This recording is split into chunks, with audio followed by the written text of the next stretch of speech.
দেশের রাজনৈতিক আকাশে পালাবদলের সুর।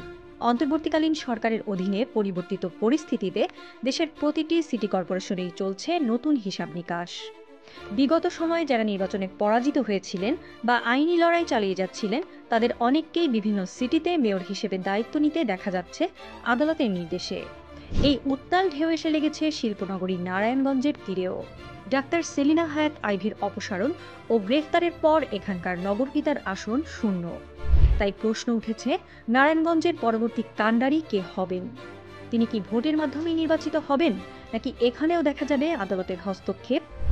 এই জটিল সমীকরণে নগরবাসী ও রাজনৈতিক মহল সবাই তাকিয়ে আছে ভবিষ্যতের দিকে। আদালতের সম্ভাব্য নির্দেশনার গুঞ্জনের পাশাপাশি নারায়ণগঞ্জে একটি নতুন নির্বাচনের সম্ভাবনাও উড়িয়ে দেওয়া যায় না। যদি নির্বাচন অনুষ্ঠিত হয়, তবে মাঠের লড়াইটা বেশ প্রতিদ্বন্দ্বিতাপূর্ণ হওয়ার আভাস মিলছে। বিভিন্ন দলের পরিচিত নেতারা যেমন আলোচনায় আছেন, তেমনি নতুন কেউ চমক দেখাতে পারেন। আসুন এক নজরে দেখে নেই সম্ভাব্য নির্বাচনী প্রার্থীদের এবং তাদের ঘিরে তৈরি হওয়া রাজনৈতিক সমীকরণ। নানা অপকর্মের দায়ে আওয়ামী লীগ নিষিদ্ধ হলেও স্বতন্ত্র প্রার্থী হিসেবে ভোটে মাঠে নামার গুঞ্জন রয়েছে সদ্য গ্রেফতারকৃত সাবেক মেয়র ডাক্তার সেলিনা হায়াৎ আইভীর। টানা ৩বার মেয়র ও একবারের পৌর চেয়ারম্যান হিসেবে তার রয়েছে প্রশাসনিক অভিজ্ঞতা এবং নগরবাসীর মধ্যে পরিচিতি। তবে পরিবর্তিত রাজনৈতিক পরিস্থিতি, গ্রেফতার, তার বিরুদ্ধে থাকা একাধিক মামলা এবং পূর্ববর্তী দলের পরিচয়, এই সব কিছুই তার জন্য নতুন এবং কঠিন চ্যালেঞ্জ তৈরি করবে, এমনটাই মনে করছেন রাজনৈতিক বিশ্লেষকরা। অন্যদিকে বিএনপির একাধিক নেতা মেয়র পদে প্রতিদ্বন্দ্বিতা করার জন্য প্রস্তুতি নিচ্ছেন বলে জানা যাচ্ছে। এদের মধ্যে প্রথমেই আসে নারায়ণগঞ্জ মহানগর বিএনপির আহ্বায়ক অ্যাডভোকেট সাখাওয়াত হোসেন খানের নাম। ২০১৬ সালের নাসিক নির্বাচনে তিনি বিএনপির প্রার্থী হিসেবে ব্যাপক প্রতিদ্বন্দ্বিতা গড়ে তুলেছিলেন। সেই অভিজ্ঞতা এবং বর্তমান রাজনৈতিক পরিস্থিতিকে তিনি কাজে লাগাতে পারেন। আলোচনায় আছেন মহানগর বিএনপির সদস্য সচিব অ্যাডভোকেট আবু আল ইউসুফ খান টিপুও। দলের দুঃসময়ে রাজপথে তার সক্রিয়তা তরুণ প্রজন্মের কাছে তাকে পরিচিত করে তুলেছে। বিএনপির সম্ভাব্য প্রার্থীদের তালিকায় আরও শোনা যাচ্ছে সদ্য কারামুক্ত জেলা ছাত্র দলের সাবেক সভাপতি জাকির খানের নাম। নগরীর বিভিন্ন স্থানে তাকে মেয়র হিসেবে দেখতে চেয়ে ব্যানার ফেস্টুন চোখে পড়ায় তার প্রার্থিতার গুঞ্জনও বেশ জোরালো। পুরনো দিনের রাজনীতিবিদ নুরুল ইসলাম সর্দার, যিনি ২০০৩ সালে আইভীর সাথে পৌর নির্বাচনে লড়েছিলেন, তিনিও সম্প্রতি বিভিন্ন সামাজিক কর্মকাণ্ডে সক্রিয়। এছাড়া বিএনপির হাইকমান্ডের সাথে সম্পর্ক থাকা ব্যবসায়ী নেতা আবু জাফর চৌধুরী বাবুলও হতে পারেন একজন শক্তিশালী প্রার্থী। জাতীয়তাবাদী সামাজিক সাংস্কৃতিক সংস্থা জাসাসের কেন্দ্রীয় যুগ্ম আহ্বায়ক আনিসুল ইসলাম স্থানীয় আছেন আলোচনায়। জামায়াতে ইসলামী থেকেও মেয়র প্রার্থী থাকবেন এবার নির্বাচনে। নারায়ণগঞ্জ মহানগর জামায়াতে ইসলামীর আমির মাওলানা আব্দুল জব্বারের নাম শোনা যাচ্ছে।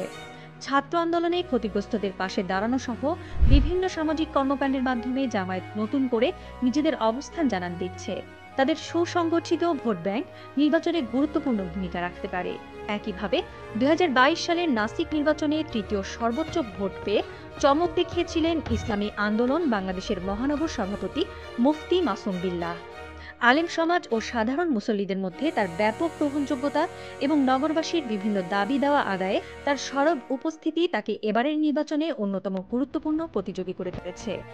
নারায়ণগঞ্জের সাধারণ মানুষ তাকিয়ে আছেন একটি স্বচ্ছ ও গ্রহণযোগ্য সমাধানের দিকে। যদি নির্বাচন হয়, তবে তারা প্রার্থীর রাজনৈতিক অবস্থান, ব্যক্তিগত ইমেজ এবং বিগত দিনের কর্মকাণ্ড বিচার করেই তাদের রায় দেবেন। কোনো একক প্রার্থীর প্রতি নিরঙ্কুশ সমর্থন না দেখিয়ে ভোটাররা চুলচেরা বিশ্লেষণ করছেন প্রতিটি সম্ভাব্য প্রার্থীর শক্তি ও দুর্বলতা। রাজনৈতিক বিশ্লেষকরা মনে করছেন, এবারের পরিস্থিতি অত্যন্ত জটিল। যদি নির্বাচন অনুষ্ঠিত হয়, তবে তা হবে বেশ প্রতিদ্বন্দ্বিতামূলক এবং ভোটের বিভাজন একটি বড় ফ্যাক্টর হয়ে দাঁড়াবে। কে কার ভোট কাটবেন আর শেষ হাসি কে হাসবেন, তা এখনই বলা কঠিন।